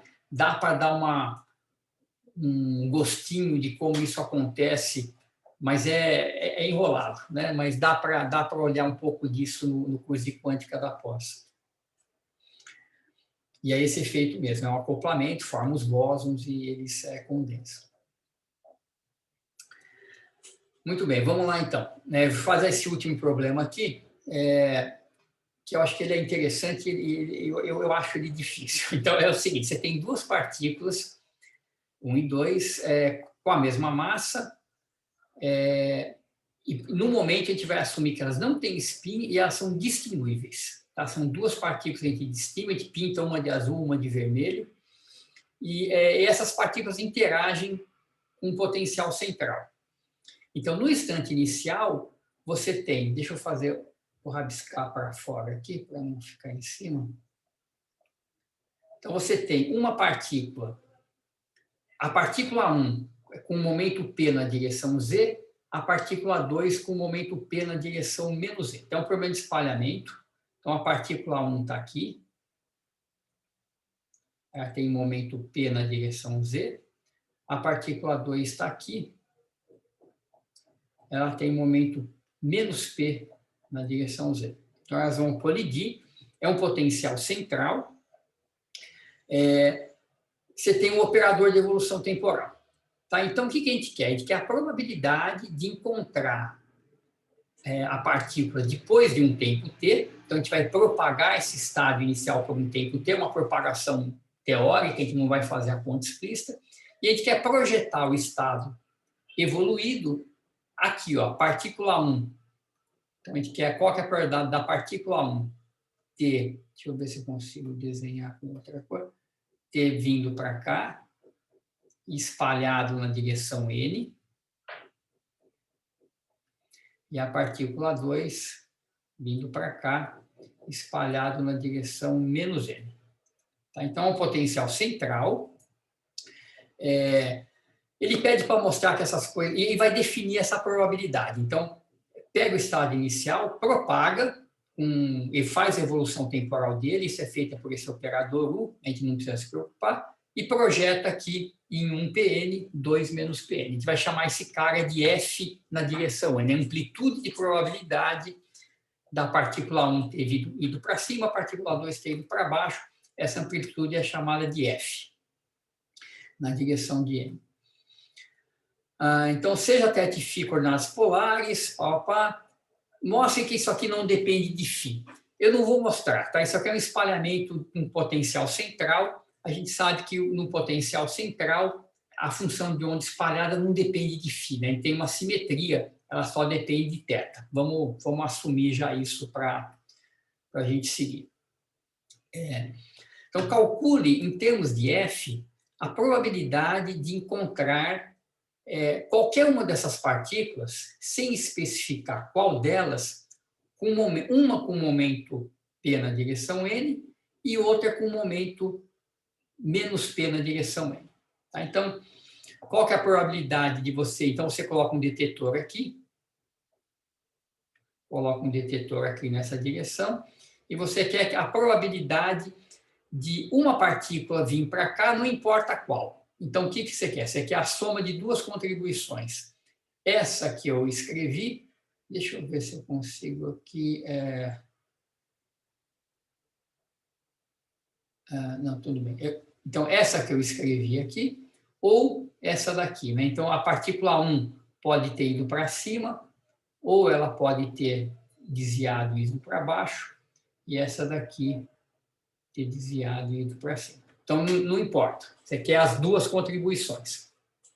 E as partículas são distinguíveis. Então, qual que é essa probabilidade? Ora, como as partículas são distinguíveis, é a probabilidade da partícula 1, eu vou escrever assim, a probabilidade da partícula 1 ter ido para Pn e a 2 ter ido para menos Pn, mais a probabilidade de ter acontecido o contrário, da 1 ter ido para baixo e a 2 ter ido para cima. Certo? É a soma dessas probabilidades. Então, essa probabilidade aqui, vamos escrever esses caras explicitamente aqui embaixo.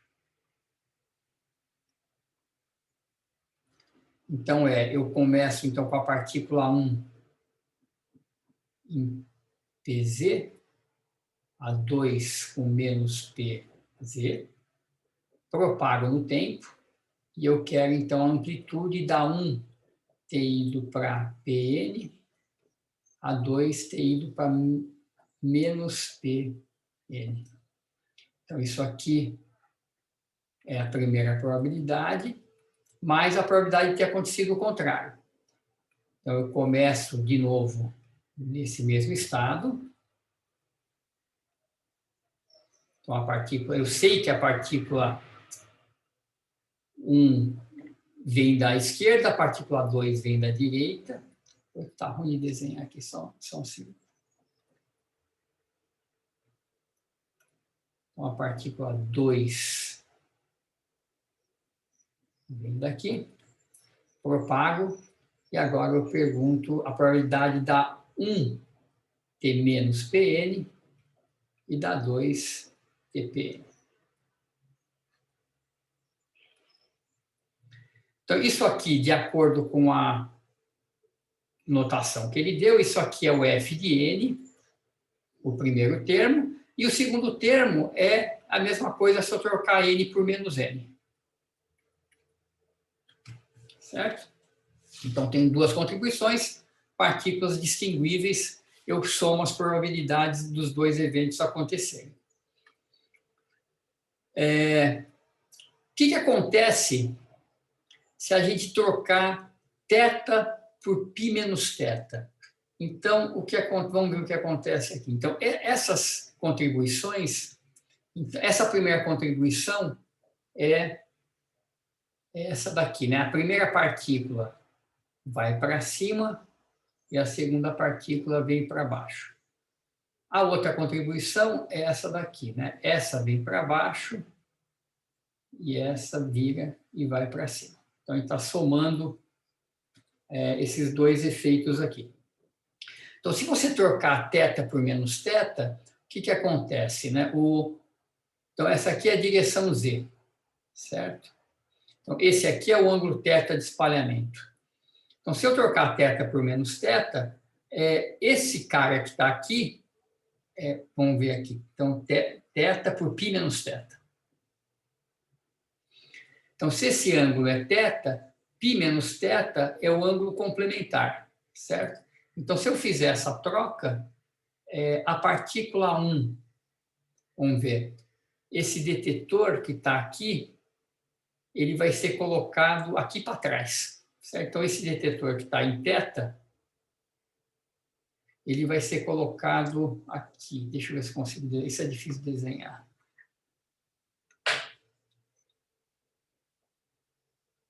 Ele vai ser colocado aqui, ó. Então, essa partícula tem que vir para cá e essa tem que vir para cá. Então, isso aqui seria a situação 1, só que em vez de eu colocar o detetor em θ, eu coloco ele em π menos θ.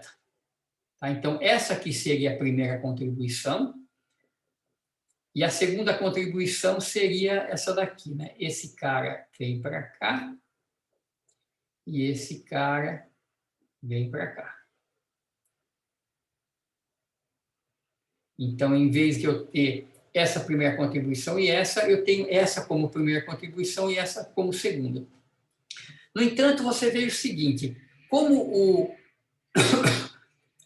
espalhamento é invariante na direção φ, eu posso rodar esses caras em relação ao eixo Z de π, fazer uma rotação em φ agora, e o que acontece? Esse cara vem para cá, esse cara vai para lá, então essa situação, quando eu rodar de φ, ela vai fazer isso aqui, essa daqui vai fazer isso aqui. E eu vou recair na contribuição 2, tá vendo?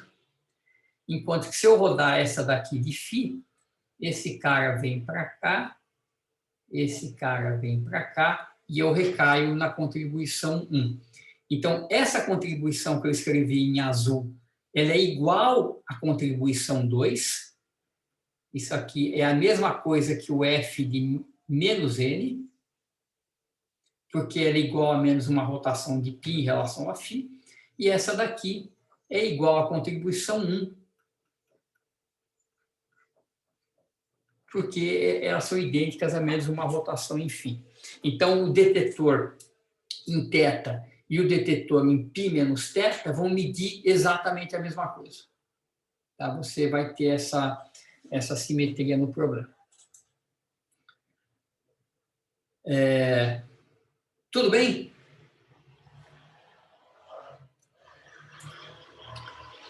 Então, isso está escrito aqui mais ou menos rapidinho, nesse resumo. Então, a partícula 1 que estava em Z, ou ela vai para N, ou a partícula 1 que vai em Z, ela vai para menos N, você soma essas contribuições, e isso tem essa simetria de θ em π menos θ. Muito bem. Segunda parte. Mesmo problema, a interação é um potencial V de R que não afeta o spin, então é uma interação que só afeta o movimento orbital. Agora a gente tem duas partículas idênticas, só que uma delas começa na direção Z com spin ms, e a outra começa do lado contrário com ms'. Então, esse ms e ms' são os autovalores de sz, e a gente vai assumir que eles são diferentes. Tá? Então, você tem agora uma situação onde você tem, então, aqui a partícula 1 vindo para cá, ela tem momento P na direção Z, e ela tem spin ms. Aqui eu tenho a outra partícula P na direção contrária, tem spin ms' e eles são diferentes. Tá? Então, o que acontece? Apesar das partículas serem idênticas, eu sei o spin da partícula que veio da esquerda, eu sei o spin que veio da partícula da direita, por exemplo, isso aqui é mais e esse aqui é menos. A interação não vai afetar o spin, então, no fundo, eu estou distinguindo as partículas. As partículas, apesar de elas serem idênticas, por exemplo, 2 elétrons, eu sei que um elétron está com spin para cima, o outro está com spin para baixo, e que a interação não vai mudar isso. Então, eu consigo distinguir as partículas através do spin. Certo? Apesar de elas serem idênticas, eu tenho essa distinção pelo spin. E ele pergunta aqui, expressa em termos dessa quantidade F a probabilidade no tempo T1 que a partícula com momento P e spin ms e a outra partícula com... Como é que é? A probabilidade de encontrar no tempo T1 uma partícula com momento Pn e spin ms e a outra com momento menos P e spin ms'. Tá? Então, ele quer a probabilidade de eu ter uma partícula espalhada na direção P com spin ms, ou seja, dessa partícula aqui vir para cá. Essa aqui é a direção P, a direção N, desculpa.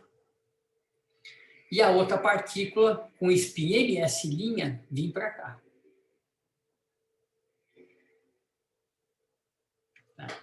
Então, ele quer essa probabilidade. Então, eu saio desse estado, 1 pzms, 2 menos pzms', e eu quero a probabilidade da 1 estar na direção N com spin ms, a 2, o momento contrário, spin ms', faço a evolução temporal, né, e simetrizo esses caras. São partículas idênticas. Então, o que acontece aqui? Então o que eu estou usando aqui? Né? Primeiro, eu estou refazendo essa conta aqui de cima. Deixa eu ver onde é que ela está. Aqui. Só que eu tenho um operador de evolução temporal. Né? Eu preparei esse estado, simetrizei e coloquei um operador de evolução temporal.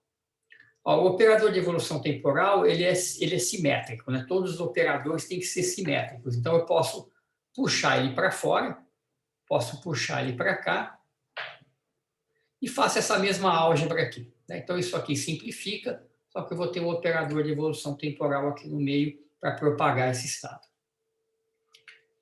Tá? Então, está aqui. Então, essa é a conta. Então, o que acontece? Aqui vão ter dois termos. Né? O termo 1, ele dá o produto escalar desse cara com esse daqui. E ele funciona. Né? O U não afeta o spin, então a partícula 1 vai ter um produto escalar de ms com ms, que é 1, ms' com ms' para a partícula 2, que é 1. Quando eu aplico o P2,1, eu faço a troca. Né? Então, quando eu aplico o operador P2,1 aqui, esse estado ele vai inverter. O 1 vai ficar com menos PZ ms' e a 2 vai ficar com PZ ms. Então, como o U não afeta o spin, eu vou ter um produto escalar de ms' com ms que é zero, porque, por hipótese, eles são spins opostos.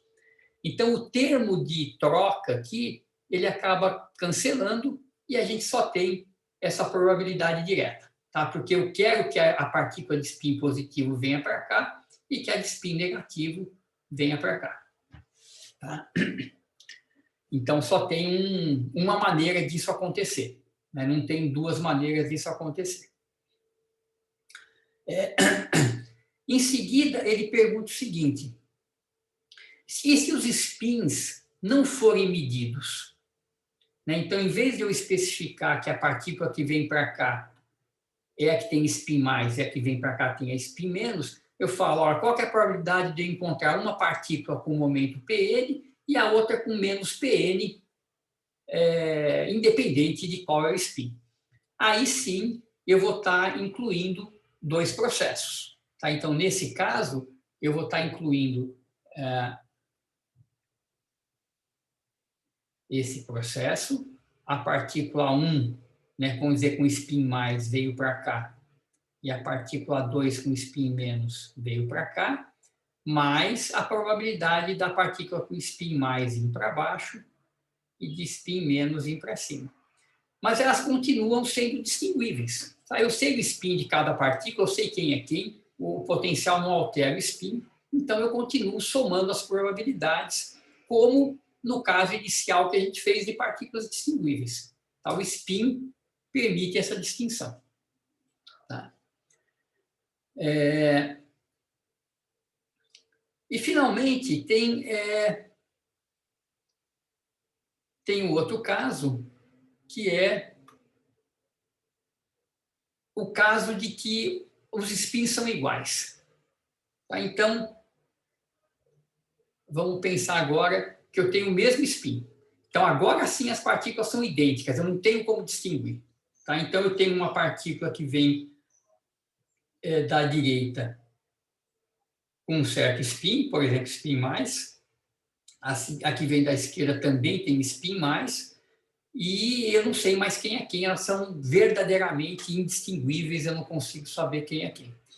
Então, agora, eu tenho aqui, ó, uma vem da direita com spin ms, a segunda vem da esquerda com spin ms, faltou um operador U aqui no meio, de evolução temporal. Eu vou simetrizar esses caras, eu vou perguntar qual que é a probabilidade de eu ter a partícula 1 aqui. O spin vai ser ms, não pode mudar o spin, o potencial não troca o spin, e a segunda vai estar para cá, mesmo spin. Aí sim, ó, o termo 1 dá o termo direto, a 1 que está em z vai para n, a 2 que está em menos z vai para menos n, e o termo de troca, agora a 1 que está em z vai para menos pn, a 2 que estava em menos E vai para PM. Então, agora eu tenho as duas possibilidades e a probabilidade é o módulo quadrado disso. Tá? Partículas indistinguíveis, de fato, eu tenho o termo de interferência agora agindo. Então, o que ele pergunta em seguida é o seguinte: a gente tem essa simetria, né, de θ em π menos θ que aparece nesse problema. Então, ele fala o seguinte: considere em particular o caso, deixa eu só abrir aqui as minhas anotações aqui, o caso θ igual a π sobre 2. Então, em particular, nesse caso que tem as partículas são de fato idênticas, considere o caso que você vai colocar os detetores em ângulo π sobre 2.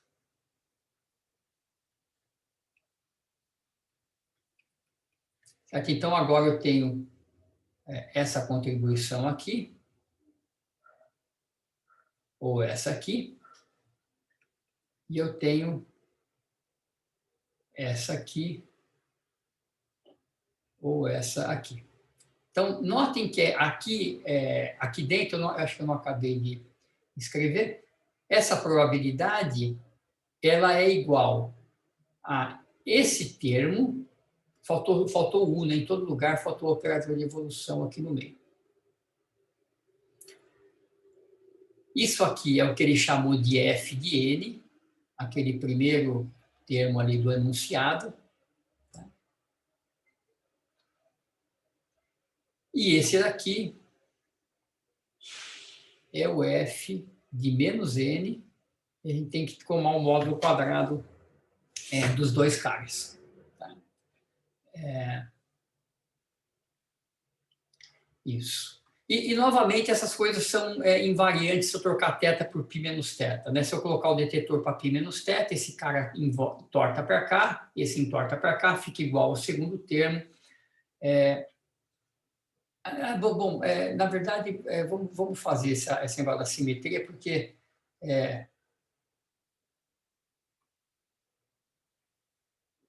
bom, eu vou te fazer por partes aqui. Então, primeiro, se a gente colocar os detetores em π sobre 2, eu tenho as contribuições para a probabilidade, é isso, mais epsilon, isso, módulo quadrado.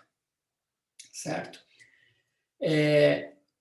Então, você vê que como isso aqui é simétrico em φ, se eu rodar esse cara de φ, esse aqui vem para baixo, esse vai para cima, e ele vai no outro, né?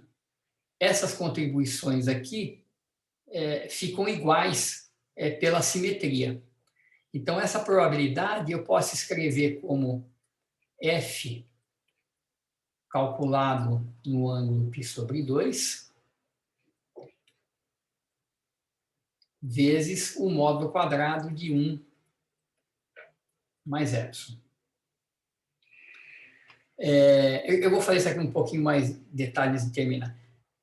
Então, por simetria, esse termo é igual, essa contribuição é igual a essa. Então, tiro em evidência, fica módulo quadrado do F vezes 1 mais epsilon quadrado. Então, isso aqui, ó, se eu tiver bósons, epsilon igual a 1, isso aqui vai dar 1 mais 1, 2, 2 ao quadrado, 4. Isso aqui vai dar 4 vezes o módulo quadrado da amplitude. Se for férmions, epsilon igual a menos 1, isso aqui dá 0. Tá? Então, para férmions, você não espera nenhum espalhamento em π sobre 2, e para bósons, você espera um espalhamento intenso, né, com fator de 4, em vez de fatores do tipo 2, né, que a gente esperaria quando eu tiver em θ igual a π sobre 2, esse termo fica igual a esse. Se as partículas são distinguíveis, dá um fator 2. Se elas são idênticas, dá um fator 4. E se for férmion, dá 0. Tá?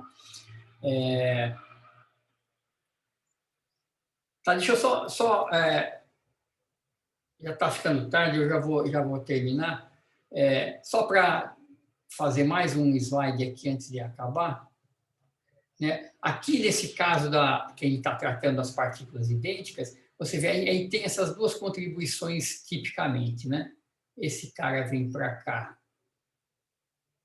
e esse vem para cá, que é o Fn, ou esse entorque vem para cá, esse entorque vem para cá, que é o F menos N. Então, isso aqui está multiplicado pelo epsilon. Se a gente coloca o detetor em π menos θ, então a gente está calculando essa probabilidade, né? A partícula 1 vem para o π menos θ, a partícula 2 vem para cá. Deixa eu apagar isso aqui.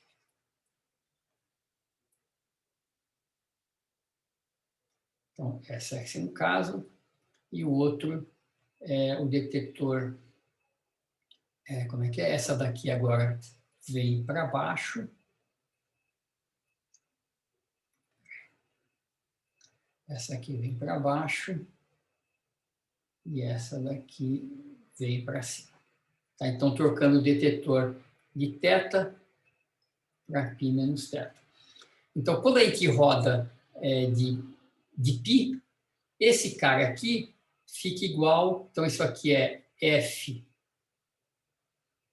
mais epsilon F de menos N. Esse cara aqui, quando a gente roda em φ, ele fica igual a esse. Então, isso aqui é F de menos N, e isso aqui é mais epsilon F de N. Certo? Então, aqui a gente pode colocar um epsilon em evidência, fica F de N. Aqui, o que eu faço? Como o epsilon ao quadrado é 1, eu posso escrever assim, né? Epsilon de menos N. Então, isso aqui dá epsilon F de N, epsilon ao quadrado, que é 1 F de menos N, e, portanto, quando eu tomar módulo quadrado desses caras, eles vão ser iguais, né? Então, esse epsilon ao quadrado vai dar 1, e eu tenho a mesma amplitude novamente.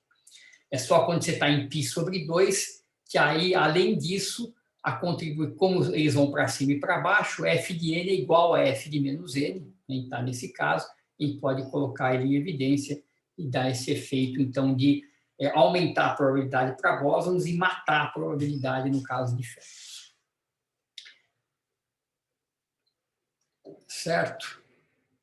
Então, como eu falei, né, são exercícios que eu considero difíceis, né? Difíceis de a gente entender, difícil de quantificar.